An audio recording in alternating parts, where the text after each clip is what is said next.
Justice Thomas also got into the question of the non-delegation doctrine, which focuses on core congressional powers.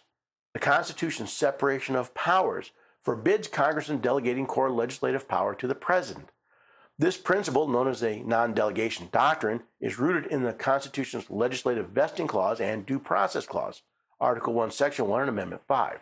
I understand the legislative vesting clause, but it seems that Justice Thomas is trying to limit the core legislative powers of Congress using the Fifth Amendment's due process clause, which doesn't make a lot of sense to me. Both clauses forbid Congress from delegating core legislative powers, which is the power to make substantive rules setting the conditions for deprivation of life, liberty, and property.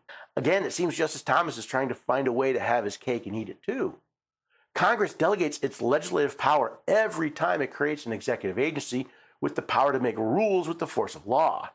And since the Fifth Amendment's due process clause prohibits the deprivation of life, liberty, or property without the due process of law, how can Congress set the conditions by which the Fifth Amendment is violated? A better question is, what are the core legislative powers of Congress? Would they not be the powers vested in Congress by the Constitution? Justice Thomas goes on.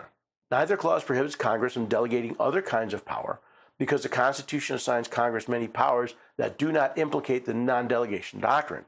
Congress may delegate the exercise of many powers to the president. Congress has done so repeatedly since the founding with this court's blessing. Remember, the non-delegation doctrine is not part of the Constitution. It's a doctrine created in whole cloth by the courts. It appears one they only bring out when it suits their agenda. Since the court seems to have no problem with Congress delegating its lawmaking powers to executive agencies. That said, Justice Thomas does have a point. Congress has the power to both lay and collect taxes.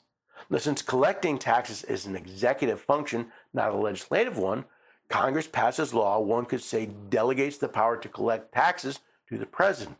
That is a fulfillment of the separation of powers.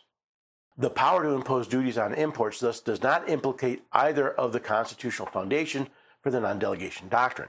Hence, even the strongest critics of delegation, myself included, have recognized that regulations of foreign commerce might not be subject to ordinary non-delegation limits. So long as Congress complies with other constitutional limits, it can delegate its power.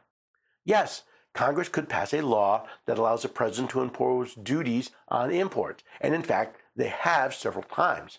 But there's nothing in the language of IEPA that delegates such power. After all, in the long list of powers Congress gave the president in IEPA, nowhere is the power to impose taxes, tariffs, or duties.